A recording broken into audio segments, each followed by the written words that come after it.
We cannot allow any other country to outcompete the United States in this powerful industry of the future. We are leading by so much in so many different industries of that type, and we just can't let that happen. The race to 5G is a race America must win, and it's a race, frankly, that our great companies are now involved in. We've given them the incentive they need. It's a race that we will win. To accelerate and incentivize these investments, my administration is focused on freeing up as much wireless spectrum as needed. We're going to free it up so they'll be able to get out there and get it done, and removing regulatory barriers to the build-out of networks. But we must not rest. The race is far from over. American companies must lead the world in cellular technology. 5G networks must be secure. They must be strong. They have to be guarded from the enemy. We do have enemies out there, and they will be.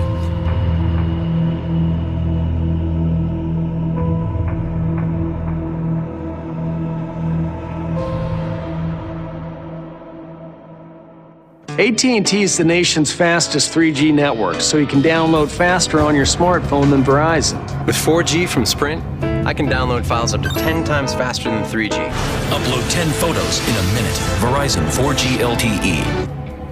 Get ready for more ads like those. The wireless industry is in a race to roll out 5G service. Now, 5G is supposed to be up to 100 times faster than current data speeds. Could have used it on Amtrak yesterday. But it requires cell phone tower equipment to be closer to users than ever before. And that is causing outrage and alarm in some neighborhoods as antennas go up around the homes.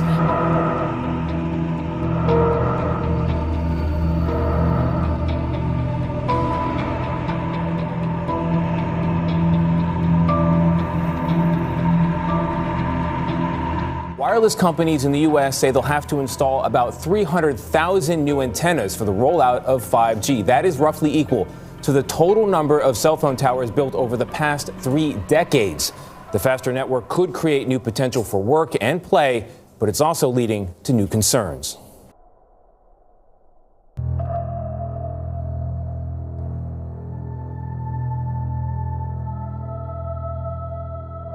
At a lab in New York, Verizon invited us to meet some of the entrepreneurs developing tools to run on the next generation of wireless technology.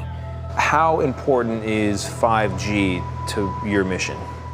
5G is extremely important. Jonathan Reeves demonstrated his product, Arvisio. As you move around, the object stays fixed in space. Look at that. That's amazing. Allowing users in different locations to interact with 3D images projected through a lens. Today we can do this using Wi-Fi technology, and we can do it using landline technology, but of course you're then tied to particular locations. With 5G now we can begin to extend this, so we can actually begin to start doing this on building sites. We can start doing it on the factory floor. So it really opens up a whole new world.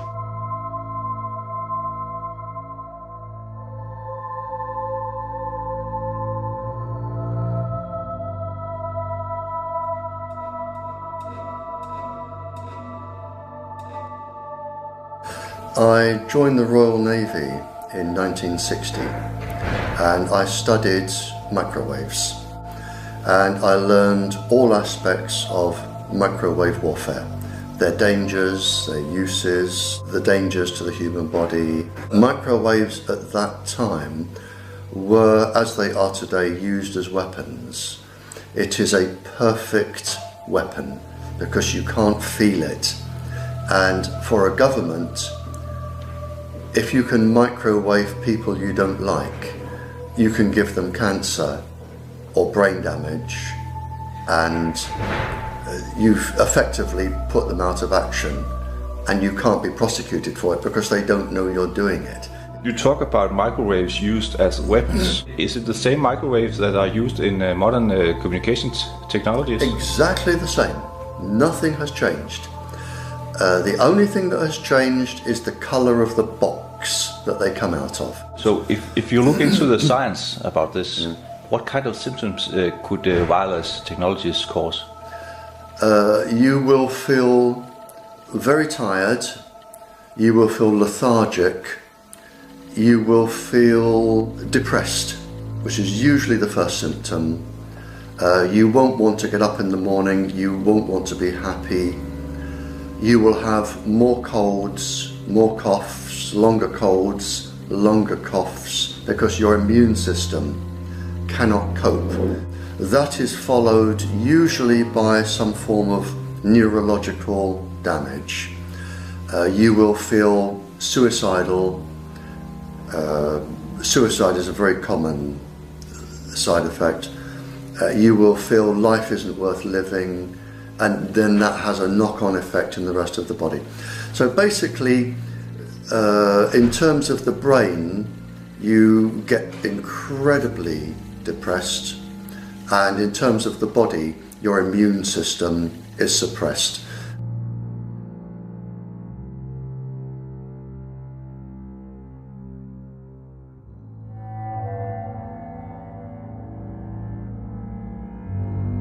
These health damages you are talking about here, how much science supports that? Oh, there are. When I went to Canada, I had documentation of 2,500 military papers. And these are military papers done by the country's best scientists in the best highly paid laboratories, highly equipped laboratories. And I had 2,500 of them. Many, many years of study. And they all say this, that they can affect the eyes, the heart, the brain, and they can induce cancer. And when I got to Canada, the professor at Trent University, she had another, and she showed them to me, another 6,000 documents that I didn't have. So there are at least 8,500 military documents with this.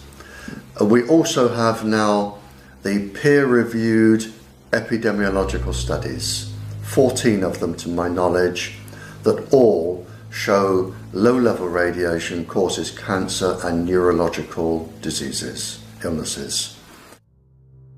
So we are thoroughly microwave radiating our population, and the NTP study says that the more wireless radiation you're exposed to, the more likely you are to develop cancer. That's the implications of the study.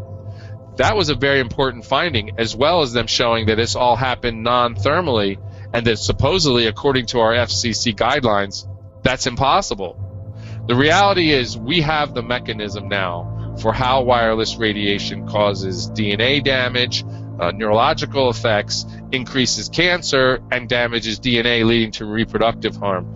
And I want to point it out to people so they can look it up themselves and find it for themselves. This is the name of the study. It's called Oxidative Mechanisms of Biological Activity of Low-Intensity Radio-Frequency Radiation.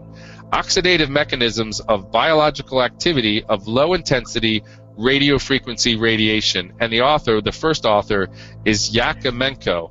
And understand this.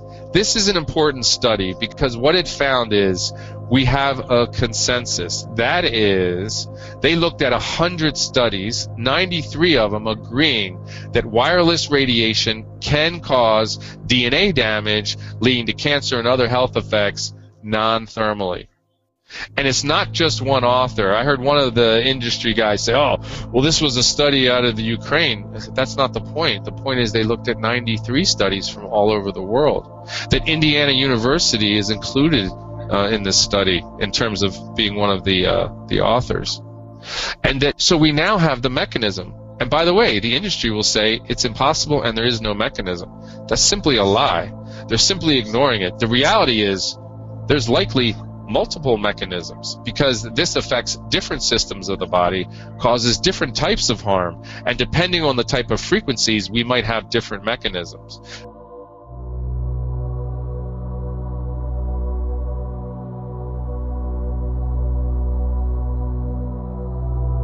That the other EMFs that we're exposed to are already known to be health risks.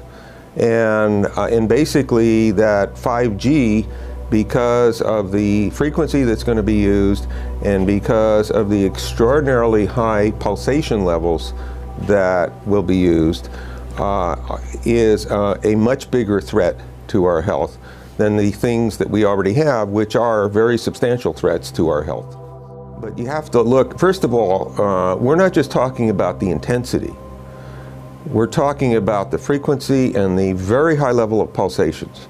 There's a huge literature which shows that pulsed EMFs that pulse up and down very rapidly, are in most cases much more biologically active than our non-pulsed EMFs. And in general, every single wireless communication device communicates via pulsations, but the industry completely ignores this issue. And when you get up to 5G with the extraordinary high levels of pulsation, it's absolutely essential that we not ignore it. With 5G is that they're planning to put out tens of millions of these antennae all over the place without doing one single biological safety test. And that's why I said I thought this was totally insane.